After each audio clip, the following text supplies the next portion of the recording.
온통 텔레비전을 뒤덮은 롱다리와 늘씬한 몸매는 온 국민의 관심거리.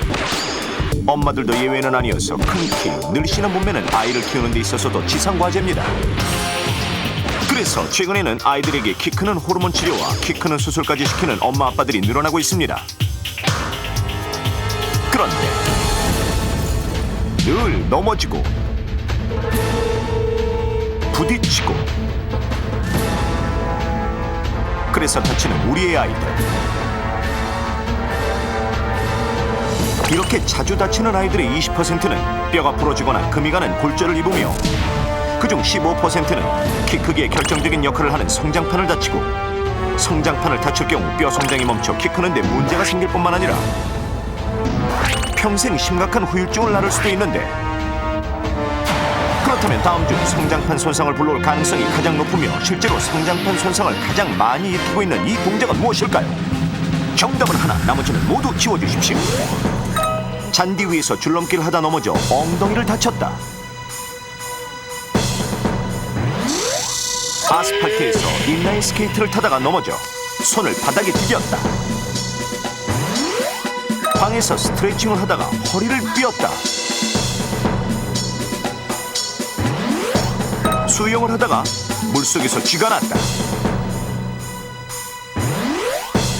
트램펄린을 하다가 매트 위에 등부터 떨어졌다. 운동장에서 야구를 하다가 슬라이딩을 했다.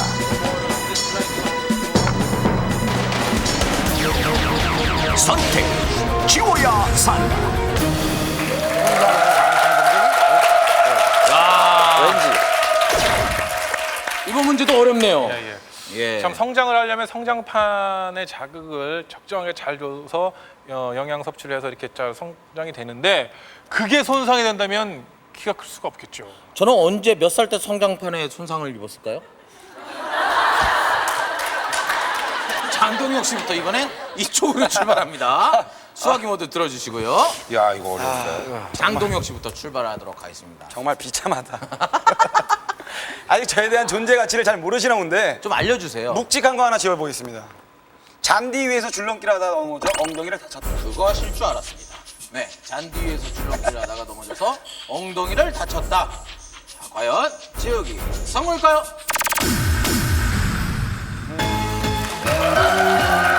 성공! 김 씨.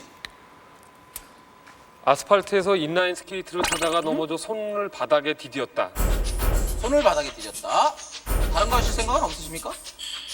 없어요. 맞아요. 상관없어요. 네, 상관없어요. 알겠습니다. 수영, 야구, 트램블린. 수영 어때요? 수영하다가 불수에서 쥐났다. 아, 그건 신지 씨가 하실 거예요. 신지 씨가.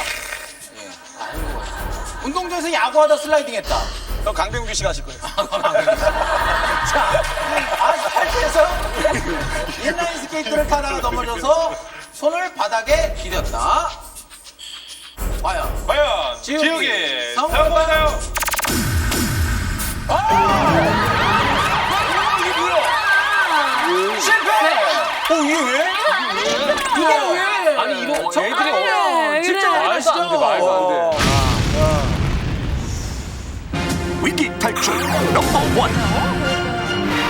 성장판 손상을 불러올 가능성이 가장 높으며 실제로 어린이의 성장판 손상을 가장 많이 일으키고 있는 이 동작은 무엇일까요? 정답은 바로 아스팔트에서 인라인 스케이트를 타다가 넘어져 손을 바닥에 디뎠답니다. 인라인 스케이트를 즐길 때는 무릎 보호대라든지 이 손목, 발목 보호대를 반드시 착용하고 인라인 스케이트를 타야 되는데 이런 보호장구 없이 인라인 스케이트를 타는 그런 경우들이 많습니다. 특히 이 딱딱한 아스팔트 위를 인라인 스케이트를 타고 갔다가 많이 넘어졌다 그러면은 이 아스팔트가 이 충격을 흡수해주는 그런 역할을 못하기 때문에 뼈의 골절이라든지 성장판 손상이 많습니다. 특히 인라인 스케이트의 경우 구르는 바퀴 위에서 균형을 잃고 넘어질 때 이 손목을 짚고 넘어지기 때문에 손목의 성장판 손상이 오는 경우가 많습니다. 성장판은 익히 알려져 있다시피 아이들 키를 크게 하는 중요한 기능을 담당하는 것으로 뼈 중에서도 주로 관절 부위에 몸 전체로 따지면 100여 개가 존재하며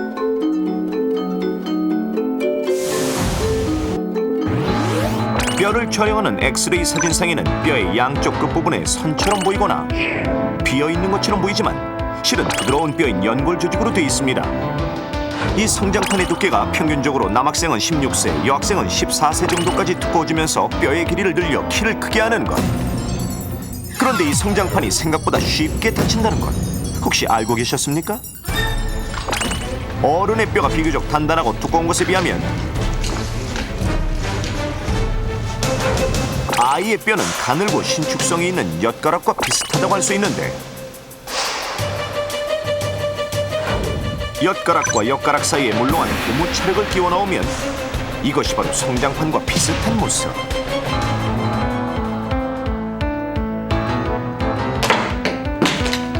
성장판은 실제로 보시는 것과 같은 작은 충격에도 쉽게 손상됩니다.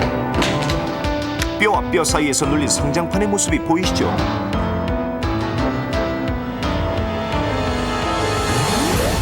성장판을 다쳤을 때 딱 적절한 시기에 치료하지 않을 경우 양쪽 팔다리의 길이가 달라지거나 한쪽으로 휘고 심한 경우 짧아진 한쪽 다리로 인해 2차적으로 허리까지 휘는 심각한 후유증을 평생 동안 겪게 될 수도 있는데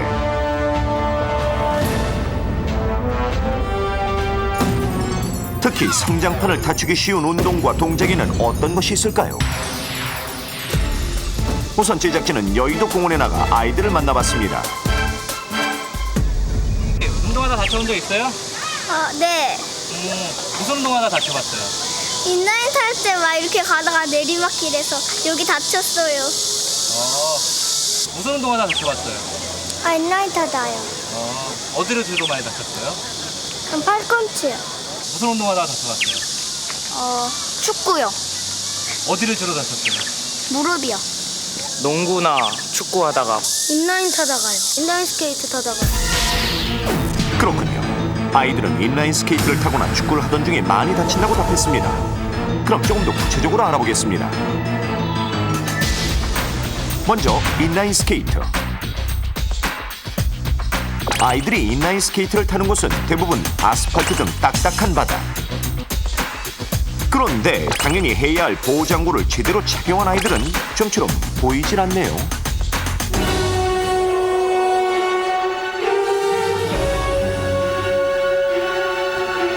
이렇듯 무방비 상태에서 바퀴가 달린 신발에 가속도가 붙어 넘어지면 무릎을 찢거나 손목부터 바닥에 디디거나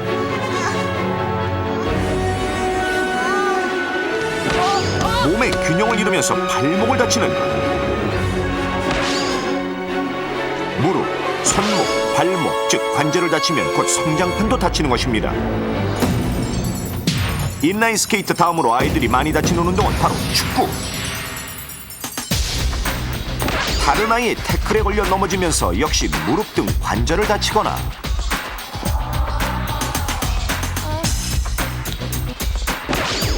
뛰던 두 아이의 관절끼리 부딪힐 때 관절에 직접적인 충격이 가해지면서 성장판이 다칠 수 있습니다. 또한 높은 곳에서 뛰어내리는 동작,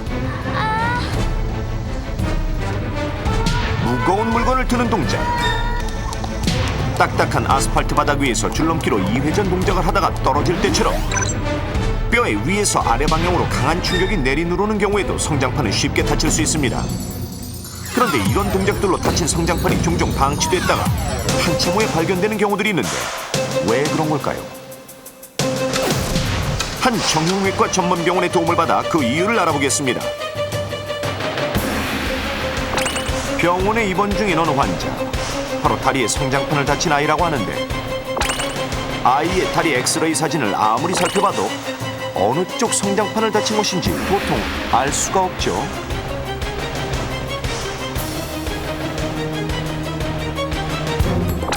그럼 이번엔 엑스레이가 아닌 MRI로 아이의 다리를 촬영해 보겠습니다. 자, 자세히 보십시오. 먼저 다치지 않은 쪽의 사진. 자, 이제 다른 부분이 보이십니까? 바로 이 부분이 손상된 성장판. 이렇듯 다친 성장판은 간혹 엑스레이 사진상에는 나타나지 않고 다른 검사를 해야만 보이는 경우가 있다고 합니다.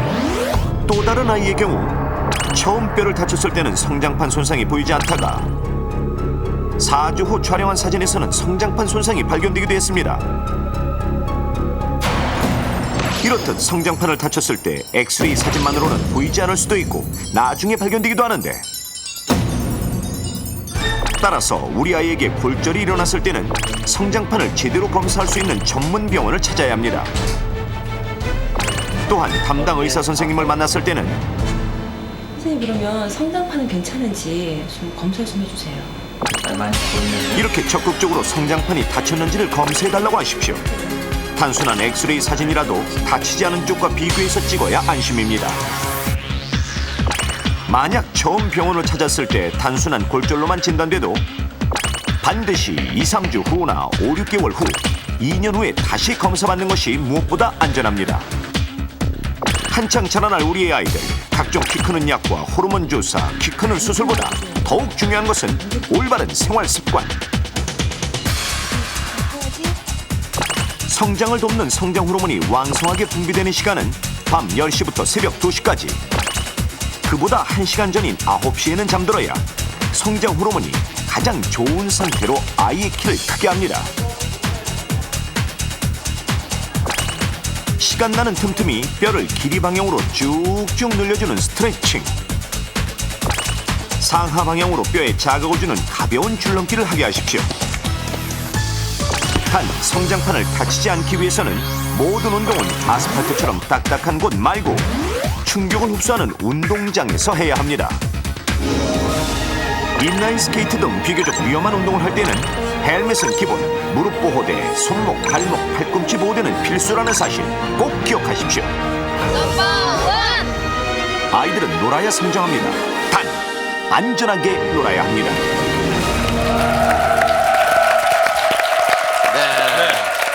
그렇습니다.